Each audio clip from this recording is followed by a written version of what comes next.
use this video in my online course, Corrective Techniques of Movement Dysfunction? Yes. All right, start with your feet up on the wall for me. This puts him in a 90-90 position with a posterior pelvic tilt.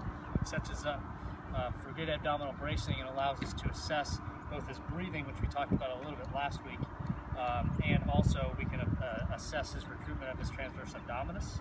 So we're going to get into a posterior pelvic tilt. We're going to have him draw in, so draw in toward your spine. Good. And we can palpate the transverse abdominis from this position, allowing us to see that he is recruiting those muscles, which make us think that he's probably able to stabilize the spine somewhat with the diaphragm if he's using diaphragmatic breathing. From here we can assess his breathing. Go ahead and breathe normally.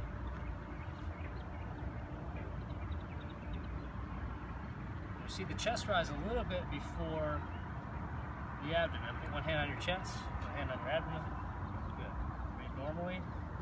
And we do get a little bit of abdominal rise, but it seems to be initiated a little bit with the chest. So as we go through our assessment and our correctives, this would be something we want to address.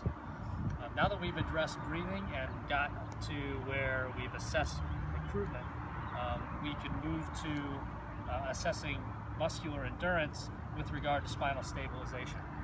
So Trip, come on over, flip on your stomach. This table is not ideal for this kind of situation. He's supporting himself on the ground right now. I'm going to support his legs, support his waist, come up, hands across your chest, good. And he would hold this position as long as he could. The mean average for this, relax. The mean average for this position for extension is 146 seconds in some studies. However, we'll base everything else around this on how it compares to his extension. Come sit up for me. The next thing we're going to test is his flexion endurance. Go ahead and sit back. We can stabilize the feet a little bit if we need to. I prefer not to personally because I want him to be able to sit there on his own and to hold this position for as long as he can. Relax. We look for the flexion endurance at about 60 degrees to be equal to about somewhere to 99% of his endurance with his extension. Let's go ahead and go to a left plank. So a left plank or left bridge, we're going to get him in a straight line off the table, arm under the shoulder, and he's going to hold this position for as long as he possibly can. Typically this is anywhere from 64 to 66% of his extension max, and that's kind of how we're going to interpret our results to tell us what we need to look for. As we can see, he's already starting to dip a little bit.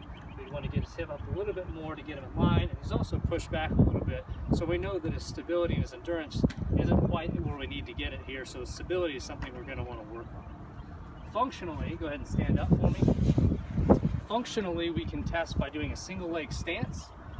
Stand on one foot, and here with hands on your hips front, we look for a Trendelenburg posture. So any kind of swaying at the hips, any kind of excess bend at the knee or the waist that may make us try to get any kind of recruitment from other muscles to complete the task at hand. Go ahead and do a single leg squat. You can see he kind of bends over at the hips in order to sink into the glutes. He did just get done catching, that could be part of it, but this could indicate some sort of functional weakness. But this would be more of a functional test, and as we move through our correctives, this is what indicate we need to get into some functional corrective activities as well. So starting out, go ahead, let's, you're gonna sit down for me? So with him, we would want, obviously, because of the chest rise over the abdominal rise, we would want to start with some breathing techniques as we talked about last week. In the interest of time, I'm going to go ahead and move on to start with some strength work in his flexion and his extension. So go ahead, let's head seated position, face the wall for me. Head up on the wall behind that, yep.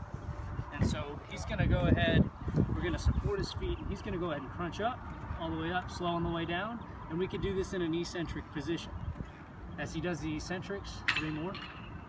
As he does the eccentrics, we get more of a strengthening than we would just from a concentric, and especially when we use them in a combination, it could allow us greater endurance and stability. And as we do these, the endurance will build over time. Also, we can go ahead and do the extension position. Off the table again. We can train this eccentric like we do with our chest. So go ahead and come up. 5, do 5 for me. And this is just your generic back extension. But what this is helping his multifidi fire, it's helping his lower back fire, especially with stabilization at the pelvis and at the legs.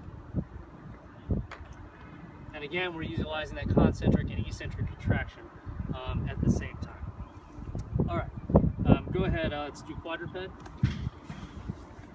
So as we move into kind of more stability stuff, a lot of times I will use a bar, a T-bar, or even a baseball bat on his lower back in order to maintain stability. Right now I'm going to use my arm. Go ahead and we're doing a single arm reach. So he's going to alternate single arm reach, maintaining pelvic stability. As you can see, this is very easy for him. So with this, we want to move into something a little bit more functional. And for the sake of time, he just did that. Typically, we do this in conjunction with stability, but I'm going to show them separately. So we're going to do opposite arm, opposite leg.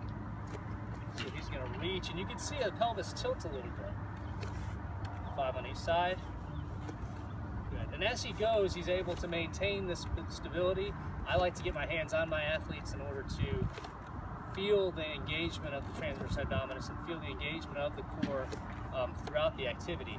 He does kick out a little bit, which is something we would want to correct, and as he does that, we do see some hip weakness, possibly some glute weakness on one side versus the other. To finish up, we're going to start with just a front plank, and this is to train our stability. And this is to train our stability. We want the hips up a little bit. Flat back, I should be able to set a cup on his back the entire time. Again, this is endurance and stability.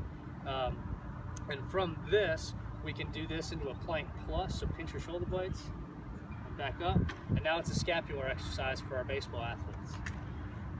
3 more of those. Again, concentric and eccentric, nice and slow and controlled through the left plank for me. The final thing we'll show with stability here in this progression is we'll get him straight, arm over your head. We can get him from this position, which is a little bit more unstable. He can reach underneath, which causes him to have more stability, and we can see him bend at the pelvis in order to complete the task. 3 more.